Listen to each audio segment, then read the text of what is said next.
안녕하세요. 태국 사는 이야기입니다. 여러분은 태국에 어떠한 계기로 방문을 하시게 됐습니까? 혹은 어떠한 계기로 태국의 이민을 꿈꾸고 계시는가요? 요즘에 태국에 거주하시거나 거주를 계획하시는 젊은 분들의 말씀을 들어보면 많은 분들이 인스타그램이나 페이스북 같은 SNS를 통해서 이성과의 친분을 갖고 오랜 시간 대화를 통해 교감을 만들고 오랜 시간 교감을 가짐으로써 실적으로 오프라인에서까지도 만남을 갖는 그런 분들이 굉장히 요즘에는 많은 걸로 제가 알고 있습니다. 하지만 저 같은 경우에는 태국에 처음 인연이 된 것이 23년 전으로 제가 기억을 합니다. 그때 당시에 저는 어머님의 환갑잔치를 해드리지 못해서 여행을 계획한 것이 태국이었어요.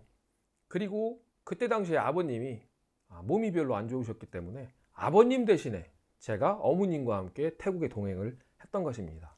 함께 했던 분들은 저희 작은 누나 부부, 그렇게 4명이 태국에 여행을 왔던 것이 계기가 되었었죠. 그 당시에 저희는 패키지나 이런 여행 상품을 통해 온 것이 아니라 매형의 대학원 선배분 중에 태국에서 한국어를 가르치시는 교수님이 계셨었어요. 그래서 그분이 또 초청을 해주셔서 그분과 함께 7일이라는 그런 긴 시간의 자유여행을 그분 차로 편안하게 했던 기억이 있습니다. 그런데 저도 모르게 여행을 다니면서 내가 몰랐던 세상에 대해서 점점 눈을 뜨게 된 거예요. 그때 여행지가 제가 꼬창이었어요. 꼬창. 근데 그때는 지금이야 꼬창은 굉장히 많은 분들이 다녀가시고 많은 분들이 알고 많은 외국인들도 오는 그런 섬이지만 그때 당시는 외국인들도 많이 없는 시절이에요. 태국에 여행 오시는 정말 유럽 여행객들 외에는 동양 사람은 거의 없던 시절이기 때문에 너무 좋은 거예요. 그리고 어디 가나 사람들이 다 착한 거예요. 다 잘해주고 뭐 바가지 이런 거 뭐 쓴다 해도 굉장히 저렴하고 관광지인데도 그런 너무나 제가 겪어보지 못했던 그런 나라인 거예요. 그렇게 일주일 동안에 정말 여행을 하고 한국에 들어왔을 때에도 정말 태국에 대한 생각이 머릿속에 빡 각인이 돼버렸어요. 그렇게 태국에 대한 너무 좋은 이미지 때문에 1년에 한두 번씩 그때부터는 여행을 다니게 된 거예요. 그때는 뭐 남들처럼 좋은 호텔에서 묵고 좋은 리조트에서 묵고 좋은 차 단독 가이드 놓고 자유여행을 많이 다녔어요. 돈을 쓰더라도. 그렇게 점점점 전혀 다른 나라는 알지도 못하고 태국에만 계속 제가 오게 되는 상황이 됐었어요. 그런데 그렇게 4일 5일씩 여행을 다니다 보면 아쉬움들이 많잖아요.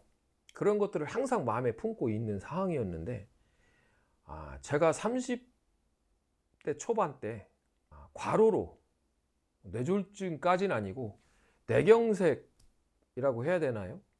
그런 상황으로 이제 쓰러졌어요. 근무를 하다가 쓰러져서 의사는 입원을 해서 치료를 해라 라고 이야기를 하는데 직장 상황이 제가 빠지면 안 된 그런 시기였어요. 그때 아무튼 어떠한 계기로 회사 사장이랑 안 좋게 직장을 그만두게 돼서 그때 제가 이제 한 행동이 태국을 잘 알지도 못하면서 그냥 무턱대고 트렁크를 끌고 한 달 왕복 티켓을 끊고 아무런 계획도 없이 태국에 왔어요. 태국에 여행을 간 거예요. 그런데 그 여행의 목적이 뭐냐면 그냥 배낭여행인 거예요. 배낭여행인데 배낭을 맨 게 아니라 트렁크를 끌고 간 거예요. 그냥 계획이 없었어요. 그냥 방콕의 카오산 먼저 들어가서 그때 검색했던 사이트가 태사랑, 배낭여행 커뮤니티 사이트 태사랑을 검색을 했습니다. 거기 가면 지도도 프린트를 할 수 있고 뭐 다른 어떤 도시에 대해 태국에 대한 정보들이 너무 많았어요. 그래서 그냥 무턱대고 가서 검색을 했죠. 그렇게 여행을 한 달을 했어요. 그때 당시에 치앙마이, 빠이, 그리고 롯부리, 푸켓, 방콕 이렇게 5군데를 북에서 중부, 남부 이렇게 트렁크를 끌고 첫 한 달 배낭여행을 했었습니다. 그러한 계기로 태국에 장기 여행을 시작을 하고 그 다음부터 동남아의 여행은 한 달 이상이 돼버렸어요. 태국에 한 달 여행을 하고 그 다음 계획을 잡을 때는 태국과 라오스를 병행하며 여행을 하고 나중에는 캄보디아, 라오스, 태국 이렇게 3개국 여행을 육로로 항상 한 달씩 여행을 다녔어요. 그렇게 배낭여행을 시작하고 한 4년 뒤부터는 2달, 3달로 베트남까지 4개국을 이렇게 도는 배낭여행을 했었습니다. 정말 영어를 잘하는 사람들이 없는 나라에서 배낭 하나 메고 현지인들이 사는 이 도시 저 도시를 다닌다는 자체가 너무 기분이 좋았어요.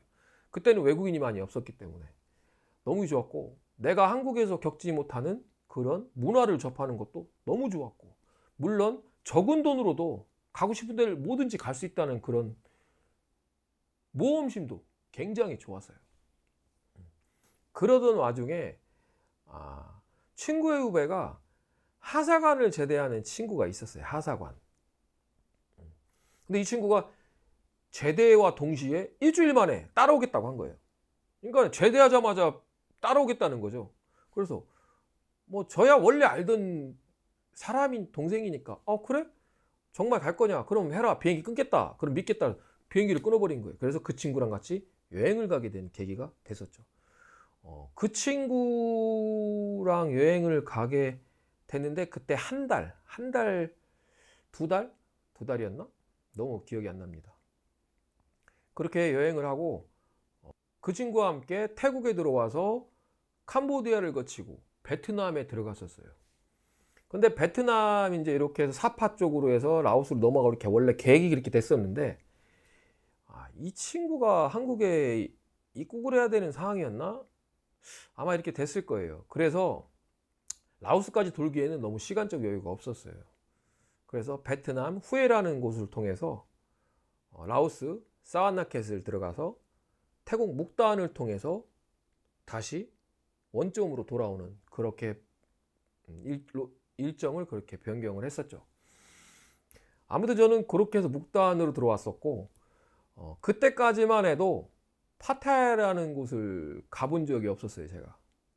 왜냐하면 저는 지금도 저를 아시는 분들은 아시겠지만 술 먹는 걸 그렇게 좋아하지 않아요. 몸주고 하면 놀고 이런 걸 별로 좋아하지 않습니다. 그렇기 때문에 파타야를 검색을 세사랑에서 하면 그냥 파타야는 유흥도시잖아요. 관광지도 많지만. 그래서 그때 당시에 파타야를 제가 한 번도 가보지 않은 상태에서 베트남에서 다이렉트로 태국에 넘어와서 묵다안을 도착을 했는데 터미널에서 이렇게 보니까 다이렉트로 갈 수 있는 그런 999 버스, 그 당시에는 999 버스가 VIP 버스였거든요. 999 버스가 방콕이랑 파타야인 거예요. 근데 방콕은 이제 항상 오면은 카오산에 들렸다가 게스트하우스에서 묵고서 여행을 출발을 하니까 항상 갔던 곳이고 그러면 파타야를 한번 가보자. 예전에는 혼자 여행을 다닐 때는 못 갔지만 동생이 또 이제 있으니까 가보자. 그렇게 해서 저희는 묵다안에서 파타야로 넘어갔던 겁니다. 파타야 넘어가서 저희는 또 호텔이 뭐 많고 이거를 몰랐어요. 그래서 어디로 갔냐면 배낭여행자답게 소이부아카오로 들어간 거예요. 소이부아카오로. 왜냐하면 뭐 각 도시마다 배낭여행자들이 많이 묵는 그런 거리가 있어요.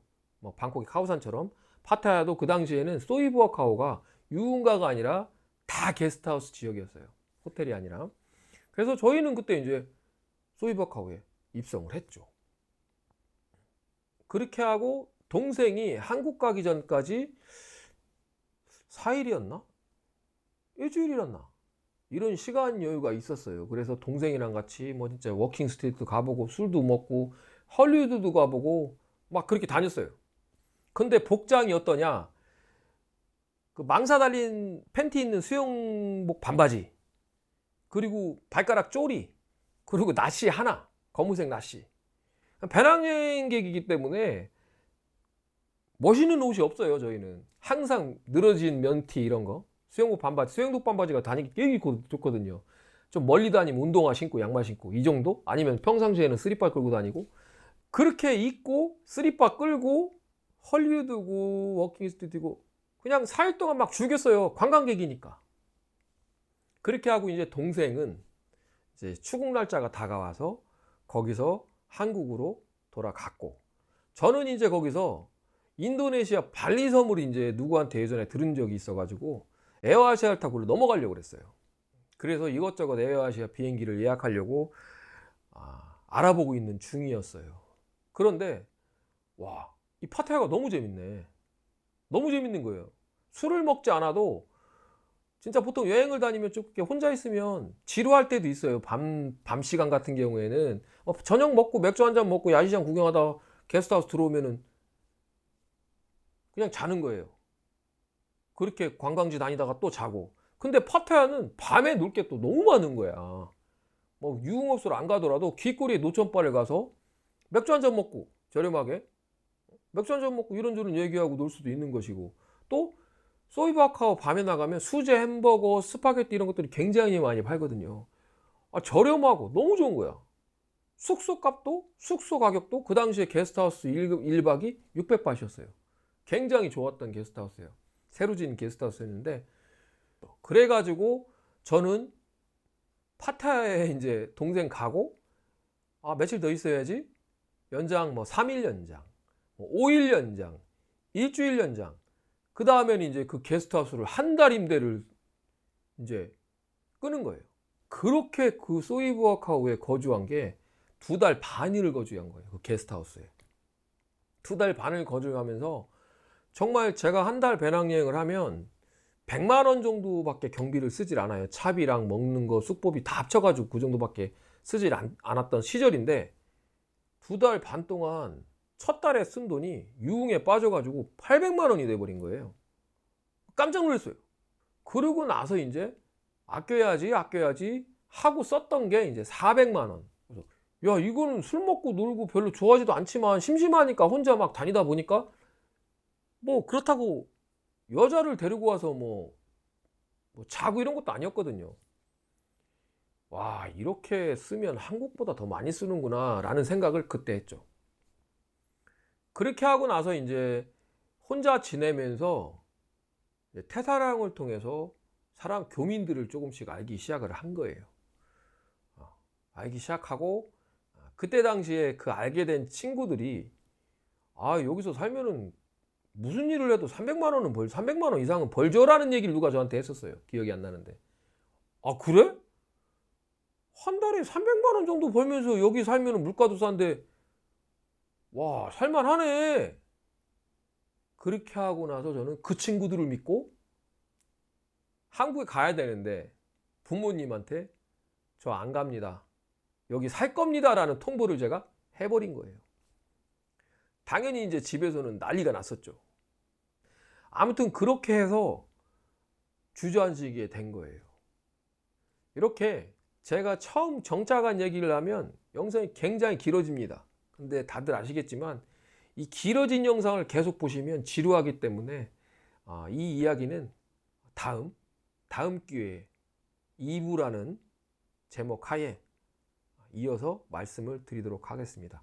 다음 시간에 말씀드릴 이야기는 제가 푸켓과 방콕에서 살았던 이야기, 어떻게 파타야에 정착하다가 푸켓과 방콕으로까지 이주를 해서 살았는지 그 내용에 대해서 말씀을 드리도록 하겠습니다. 오늘 영상도 시청해 주신 구독자 여러분께 감사를 드리며 저는 다음 영상에서 인사드리도록 하겠습니다. 감사합니다.